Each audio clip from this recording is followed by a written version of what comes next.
Today is Wednesday, June 26th, 2024, the day after LiveHard Phase 1.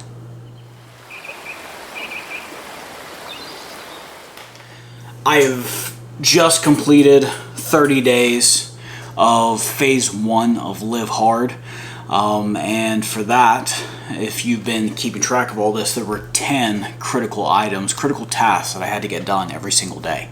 So the first 5 were identical to 75 hard. I had to pick a diet, stick to it, no alcohol. I chose to go with a keto diet, so I mostly ate meat and cheese. Not too much cheese though, because the carbs are high. I opted for no wheat at all. That's what I did during 75 hard. No alcohol is the only requirement put in by Andy Frisella in the program, but anything else, whatever diet you choose, you just have to stick to it. And to my knowledge, I stuck with it the entire time. My average calorie count was somewhere around 28 carbs per day. I was shooting for 20, but that got really hard to do. So yeah. As long as you don't go, like, it varies from person to person. I've heard some people say 30, 50, 45, whatever else. I believe I was in ketosis the entire time. I never veered off of it, and once I learned what snacks and how many I could have each day, I just stuck to doing that. So yeah, as far as I know, maintained my diet for 30 days. All right. People pointed out during the time that they thought I was looking slimmer.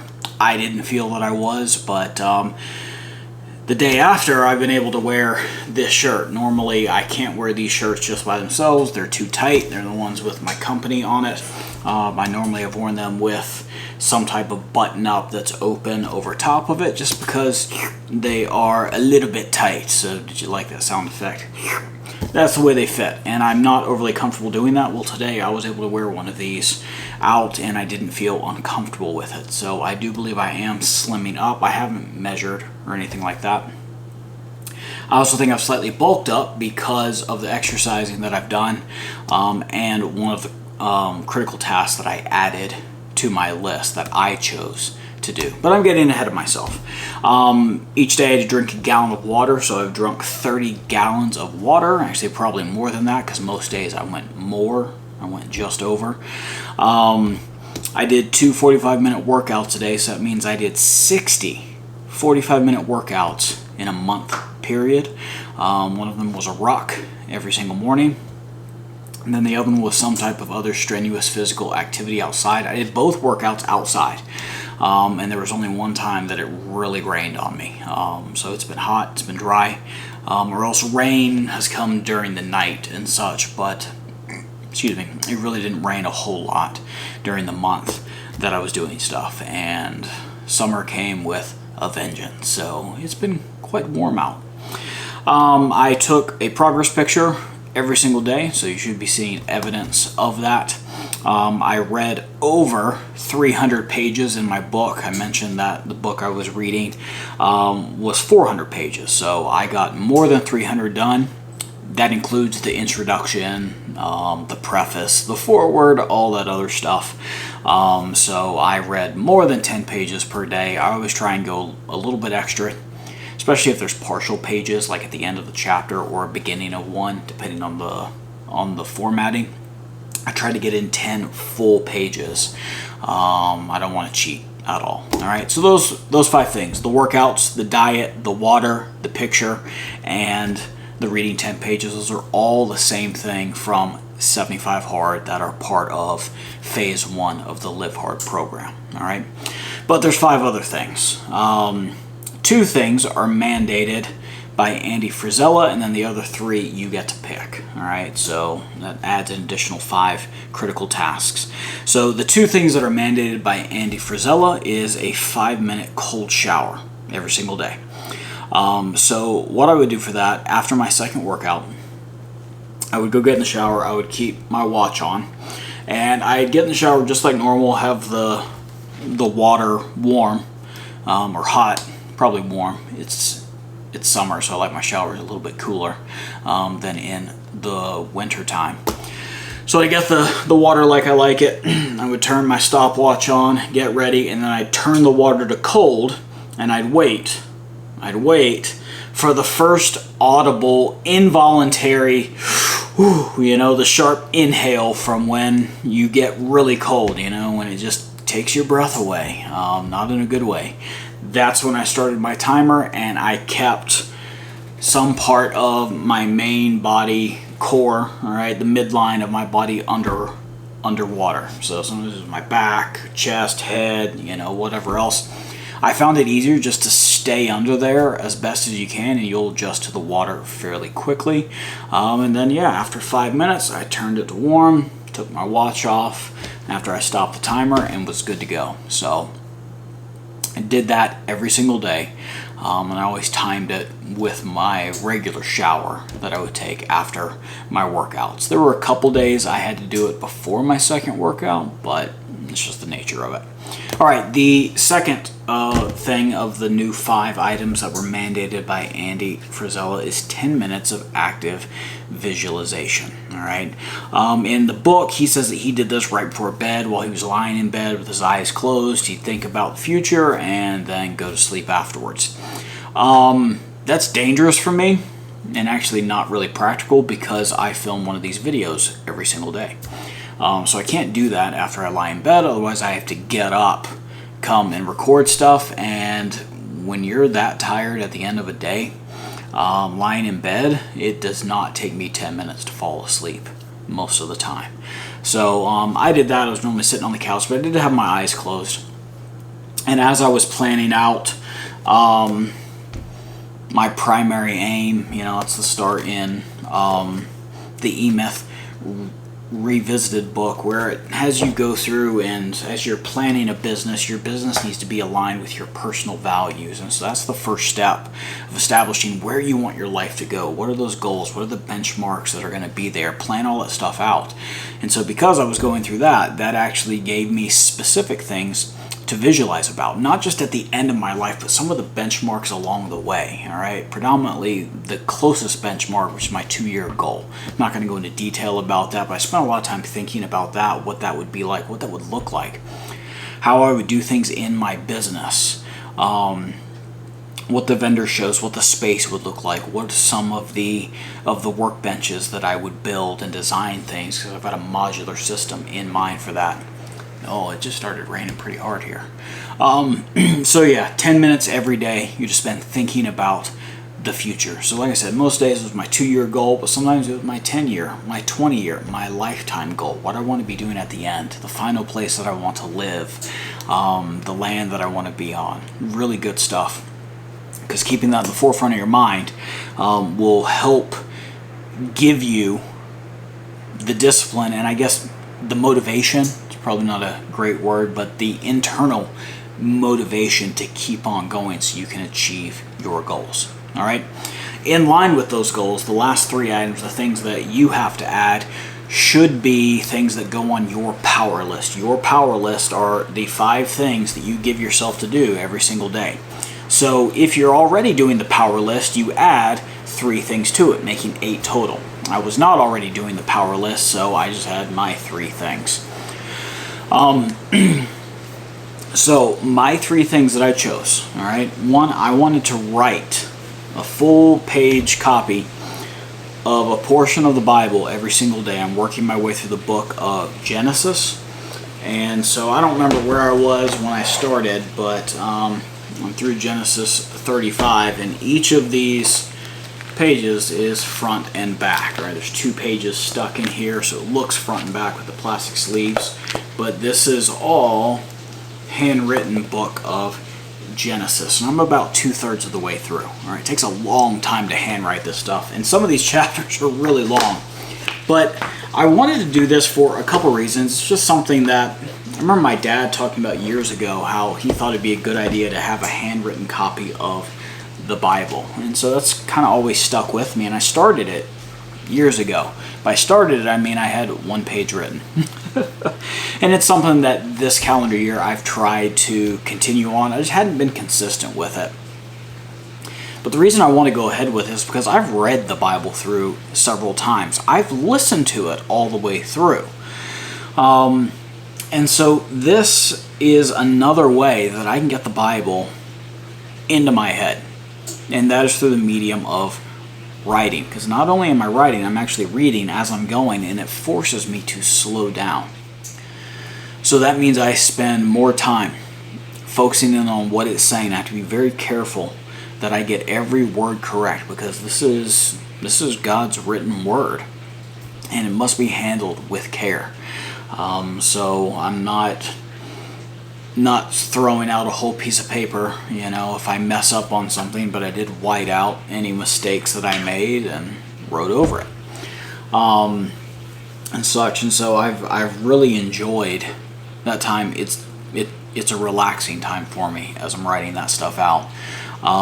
So that task is actually something that I have maintained and put on my power list, and probably will until I get the book of Genesis done. Then I may take a break and pivot to something else, and then eventually I'll put the book of Exodus on my power list that I got to write one page every day to build that up. And my first goal is to get the entire Torah done, the first 5 books of Scripture, but ultimately it'd be really cool to get an entire handwritten copy of the Bible. I just think that'd be cool. So yeah, that's one of the things that I added.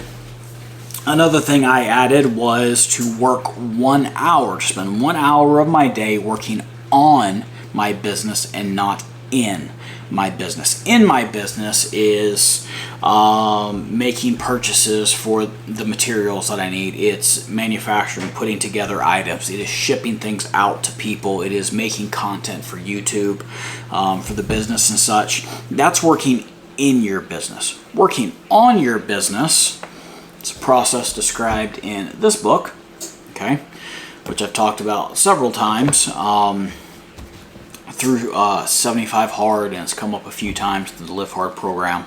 The idea is a world-class company, a business, doesn't eventually graduate to the point to where it becomes a world-class company and everything is just done well, it's awesome. You actually have to design a world-class company from the start. Otherwise, you're just going to be in a fluctuation mode of being a beginner where you're just hustling just to make ends meet. Then it's going to grow to a certain point, but then because proper systems aren't in place, it'll have to shrink back down so you don't ruin your reputation with your customers, just because good systems are not in place. It's not run well. So that's kind of what most small businesses go through, is just that hustle. It's just you or a couple people. It grows a little bit and then shrinks back down. That's not the way successful companies work. And in order to be a successful company, you have to design it successfully from the start. And so there's a broad 7-step process that's in here. The primary aim that I mentioned earlier is the first one. So I have completed that, working on my business, figuring out where I want to go first. And then the rest of the time, I've been on step 2, which is the strategic objective. I had part of it already written out, like a very small part of it, but I've been able to convert it to a digital form, and I have been getting all the financials in order. The first benchmark of the strategic objective is money. So I've been putting systems in place, first gathering data and compiling data that I haven't done for the last few years, just because I haven't really been taking it seriously, or maybe just thought that, oh, this will eventually happen, it'll take care of itself, whatever else. I wasn't running a world-class business. So I'm changing that. This is also a thing that I have put on my power list that I'm going to do each and every day. All right, until I get all 7 steps done for my current business, I will work on that every single day except for the Sabbath. And on that note, for the Sabbath, I would not work on my business. I would actually work on content for this channel, which is a gospel presentation that I'm working on. So that's what I was spending time on Saturdays, spending my hour doing. Right. The final thing that I chose to add, I wanted to go harder on this. I know there's 2 45-minute workouts, but I wanted to go a step above and beyond that. And I decided that each day I would do a set of push-ups and sit-ups. All right, haven't done those in a while. Really wanted to work these core muscles right in the midline of the body. And I started, day one, I did 31 of each. And each day I added one to my count. So on day two I did 32, all right, of each. And I culminated yesterday in me doing 60 push-ups and 60 sit-ups. I'm glad I was going with a keto diet that was high protein, because that helped rebuild some of the muscles and such. And I tried not to push myself to exhaustion in my first set when I did it, because that'll really break down the muscle, and I knew I kind of had to strategically plan for 30 days to be able to get this done. So I would get about 90% to exhaustion, as many as I could do in one set before you could really feel the muscle where you're just shaking and you can't go anymore and you collapse. I get about 90% there, pause the push-ups, roll over, do some sit-ups, get to the same point, go back, kind of stretch a little bit, and then do the rest of my push-ups if it took 2-3 sets. I don't think it ever took me 4 sets to do it, but quite often 3. So I did that with both the push-ups and the sit-ups, and that worked well. I did push-ups and sit-ups today. I tried to go to exhaustion for both, because there wasn't a number that I was going for. But during LiveHard, I think the most push-ups that I did right in a row was 40 push-ups. So that was just this past week, I think. Maybe just a couple days ago. I don't know. I went 40 push-ups straight. All right, that's the most push-ups I've been able to do in a very long time. All right, probably high school. And such. For the sit-ups, I think the most I did at once was 45, which is a lot for me. All right, I really struggle with my weight and having a gut and such. Just bad habits over the years. So I'm really trying to work on that stuff. So what have I learned from it? Well, I've learned that this isn't just something temporary. This is a lifestyle, and if I truly want to get to where I'm going, I cannot reward myself for achieving all these good habits with bad habits.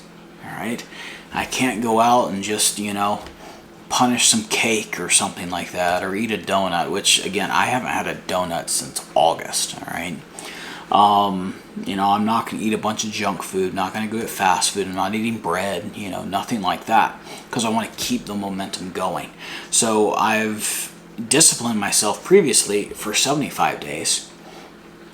I've disciplined myself for another 30 days. Why would I begin to undo all that work by going back to the same habits that got me in a bad position in the first place? I'm not.